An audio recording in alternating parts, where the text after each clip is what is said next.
Hello and welcome to News at this hour. I am your host Rika Roy and this is our top story. With crucial elections just months away, the Prime Minister is set to inaugurate a host of key infrastructure projects. Primary among them is the first part of the Delhi to Mumbai Expressway that aims to connect 5 states from Gujarat to Maharashtra. Watch our special report that takes a closer look at the grand expressway and its larger political message. Driving into the future, the much anticipated Delhi-Mumbai Expressway and its first leg will be inaugurated by the Prime Minister on Sunday. Well, this is Asia's first expressway to have animal overpasses and the longest expressway of India. This is an engineering marvel and will bring down travel time from Delhi to Mumbai by half, from 24 hours currently to just 12 hours. Two of the Modi government's flagship infrastructure projects are being thrown open to the public just ahead of a hectic election year. The first leg of the nearly 1400-kilometer long Delhi-Mumbai Expressway is set to be inaugurated on Sunday by the Prime Minister in Rajasthan, where a crucial state election will take place this year. The expressway connecting the capital to India's financial hub promises to bring down travel time between Delhi and Mumbai by half, to just 12 hours. The first leg of the expressway, 246 kilometers, will bring down the travel time between Delhi and Jaipur from the current 5 hours to a little under 3 hours. 8-lane wide, it will be India's longest expressway, built at a cost of over 1 lakh crore rupees. The ambitious project aims to connect 5 key states of India. हमारे 246 kilometre का stretch तैयार है पूरी तरह से, जिसमें kilometre 180 पे interchange बना हुआ है जो जयपुर के लिए आता है, और दीदी से दूसरा सेक्शन दालसोट सेक्शन हमारा पूरा तैयार है. It has taken us these many years to build a world-class, state-of-the-art highway. But the fact is that this expressway is going to impact millions of lives. It's also not free from the politics of it. A highway that connects 5 states from Gujarat to Maharashtra is being inaugurated in pole-bound Rajasthan. Well, many might say that this could be the BJP's road to 2024. On the Sona-Dausa highway with camera person Rakesh Singh, Vedant for NDTV. Switching tracks to some other stories, the Supreme Court today noticed that the investors in Adani Group suffered losses after the Hindenburg researchers report and observed that there is a need to safeguard investors. The top court heard 2 petitions for investigation into the Hindenburg report and impact on Adani Group shares. The Chief Justice-led bench suggested an expert committee should give them suggestions on strengthening the regulatory framework. Supreme Court told the government and SBI come back with some proposal and ideas on Monday. Supreme Court also said there is no witch hunt, want to protect the interest of investors. Now to poll-bound Tripura, where 2 arch rivals left and the Congress have made a seat-sharing alliance to take on the ruling BJP. This arrangement comes after a failure of a similar alliance in West Bengal election. In Tripura, the task is even more difficult as there is a history of political violence between the left and the Congress.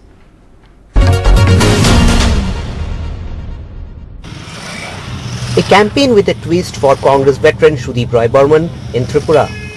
The 56-year-old, who has never lost from the prestigious Agartala constituency since 1998. Mr. Burman's on-ground campaign this election is being led by CPIM workers, part of a left Congress alliance in the state.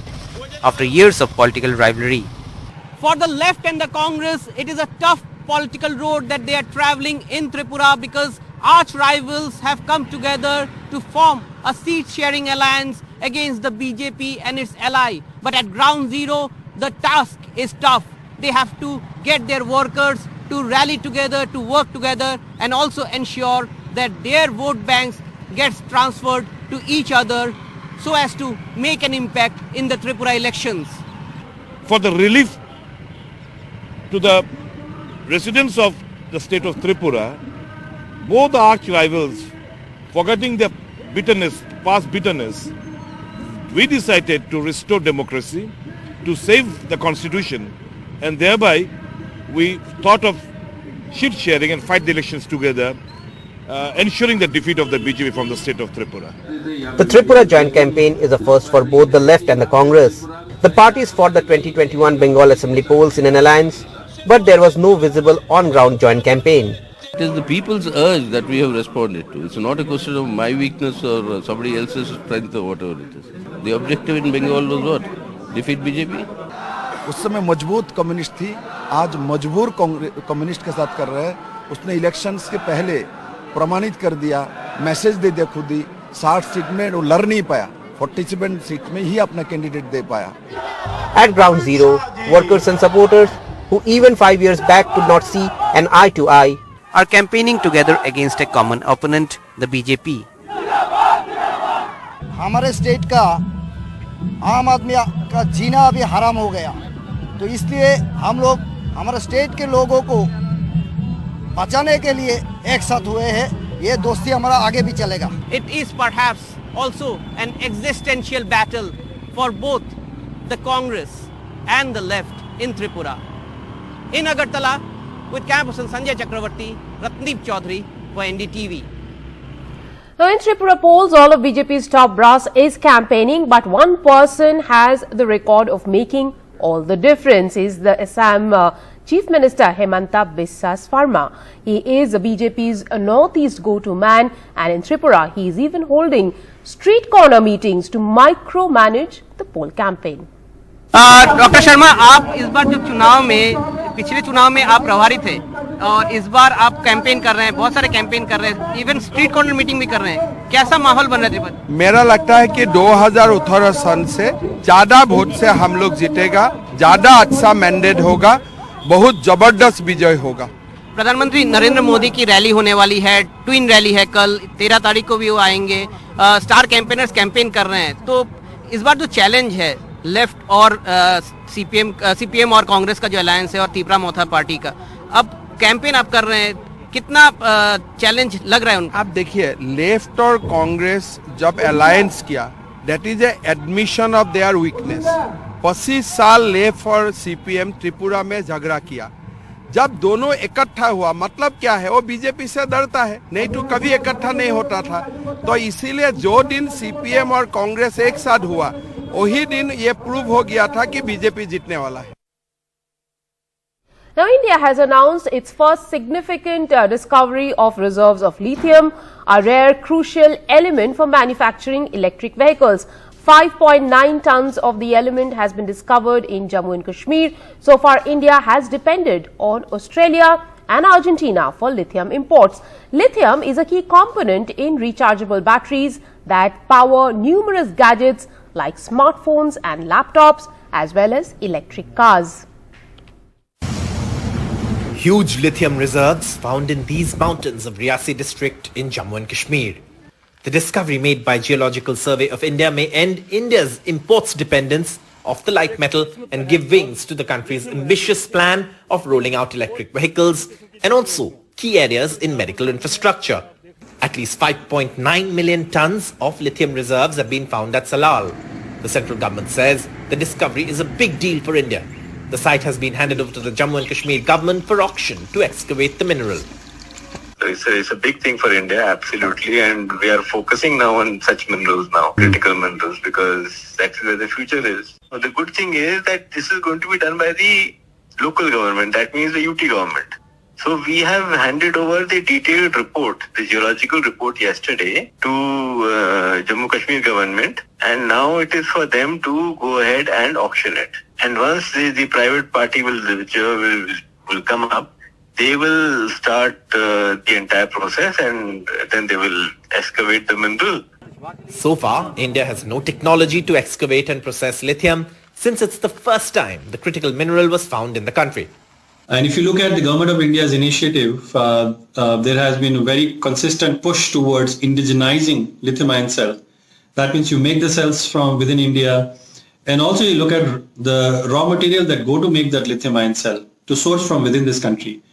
And that is the story of indigenization of lithium-ion cells for India. So at Log9, we are super excited. Being India's first lithium-ion cell company, we are looking forward and we would be delighted if we can use lithium discovered in India to go into some of the lithium-ion cells that we make. Experts say, besides high-power batteries, mobile phones, laptops, digital cameras, lithium is used for the treatment of bipolar disorders. Once extraction starts and critical mineral is processed and put to use, the massive lithium deposits in Jammu and Kashmir will be a game changer in India's ambitious plan to roll out electric vehicles and also end country's import dependence. Around 50% of lithium deposits in the world are found in 3 South American countries, Argentina, Bolivia and Chile. Jammu and Kashmir has brought India on the map of the world's major lithium mines. With Nazir Masoodi, Bureau Report, NDTV. More than 22,000 people are confirmed killed in earthquakes in Turkey and Syria, though the UN warns that disaster's full extent is still unclear. Rescuers are still searching rubble for survivors, working round the clock, but hopes are fading since it has been over 100 hours since the earthquake struck. Freezing conditions threaten the lives of thousands of survivors who are now without shelter, water and food. India's Operation Dost is being carried out with Indian rescue teams and medical aid assisting Turkey and Syria. We are on the ground in Kahramanmaraş. It is one of the epicenters where a 7.8 magnitude earthquake struck, and you can see that the huge machineries which have been brought in, the equipment are trying to basically dig inside the ground and trying to get the most debris out, so that if anybody is inside there, anybody who is stuck beneath the crumbled houses can be pulled out. I will try and speak to, if I can. This woman here is standing and she's crying, and people are absolutely inconsolable because they have lost their homes.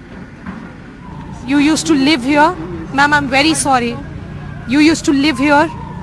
You lived here? Yes. I'm extremely sorry to ask you this.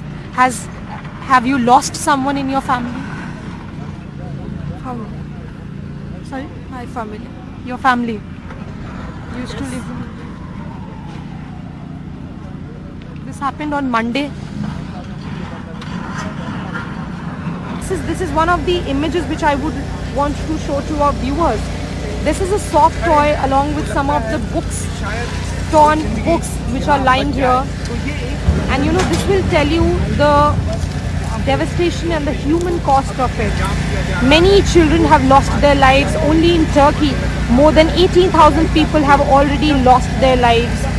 And we have been speaking to eyewitnesses and families, and they are saying that still many people are missing, many family members are still missing, and they don't want to say it, they do not even want to imagine it, but they think that they have now lost them, as it's the 5th day ever since the tragedy struck Turkey, and all the rescuers can find right now are the dead bodies. And you can see here shoes, books, toys, clothes.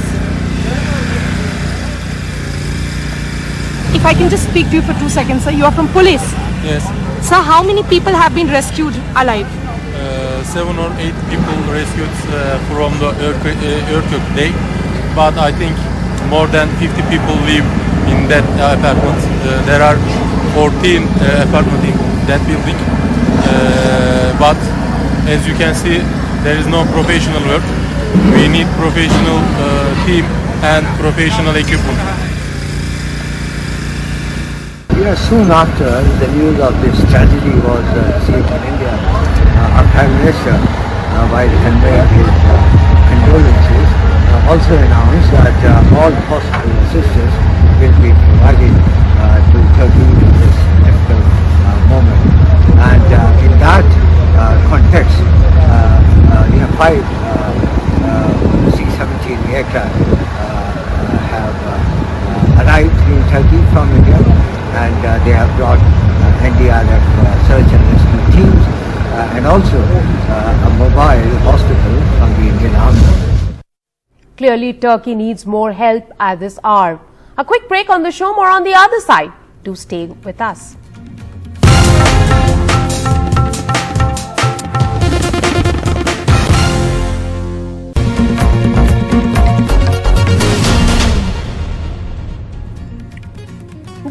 Space Research Organization launched the second developmental flight of Small Satellite Launch Vehicle SSLV earlier today in Sriharikota. A new class of rockets was officially launched by the ISRO for low-cost, smaller satellites. A dream liftoff for these girls at Sriharikota as SSLV-D2, India's next generation rocket, put all 3 satellites in the orbit. One of them, Azadi Sat-2, a communication satellite, was built completely by schoolgirls across India, from Kanyakumari to Kashmir. At the viewers gallery at Sriharikota, there was excitement as a large contingent of girls who were part of this Azadi 2-sat mission cheered as the SSLV rocket took off. Satyavani, a class 11 daughter of a bus driver from rural Tamil Nadu, now wants to pursue space science. Nishit Anjum, daughter of a mechanic in Karnataka too, has set her eyes on space tech. I like to become a space scientist. This project will help me more for space research. I should also make a satellite and I should also launch it, and it should be a successful. These girls travelled from across the country to witness the historic launch. Initially, Kavisha's father wouldn't let her come for this. Sir, what to say? Their mindset can be saved. And my mom's also convinced her a lot. Then they say, okay, you can go. The experience has come as a boost to their confidence. And if we are given a stage, if we are given a platform, we'll shine definitely. And see, 750 girls are building a satellite. It would be a grand success. I'm sure about this. SSLV hip hip, hooray! Space Kids, the group behind this mission, trained 750 girls online even after the SSLV maiden mission failed last year. Space is the future and we need a lot of girls because girls are very good in multitasking, I would definitely say. And that's the reason we need more girls. What do boys do now? Wait and watch. With low-cost access to space becoming a reality with SSLV-D2, India's space program is certainly scaling greater heights. At Sriharikota with Suresh, Sam Daniel, for NDTV. Now, NDTV's Saurabh Shukla has received Top Journalism Award from International Press Institute. Saurabh was presented the award by ex-Chief Justice U.U. Lalit for his coverage of Hardwar hate speeches, where he exposed the police who did not take any action against the perpetrators of the crime. Saurabh was presented the award at a glittering function in the capital.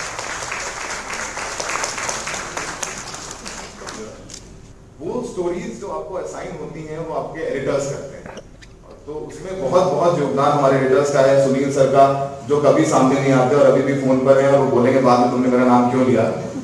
Sonia ma'am है यहाँ पर, Suparna ma'am है, चेतन sir हैं, संकेत sir हैं। When you make a difference in even one life, when you impact even one person, you have created a legacy. The legacy makes you a true legend, someone who will be remembered for good. This is the story of transgender activist Rudrani Chetri, the founder of India's first transgender modelling agency, Bold.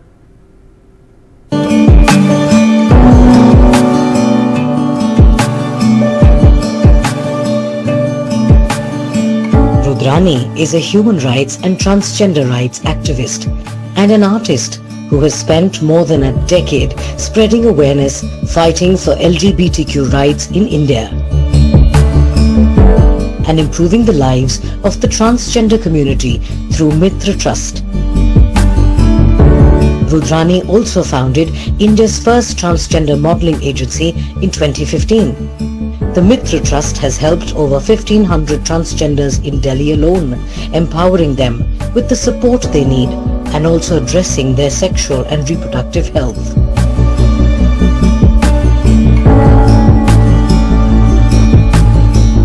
Be remembered for good. That's all we could pack into this bulletin. Thanks for watching.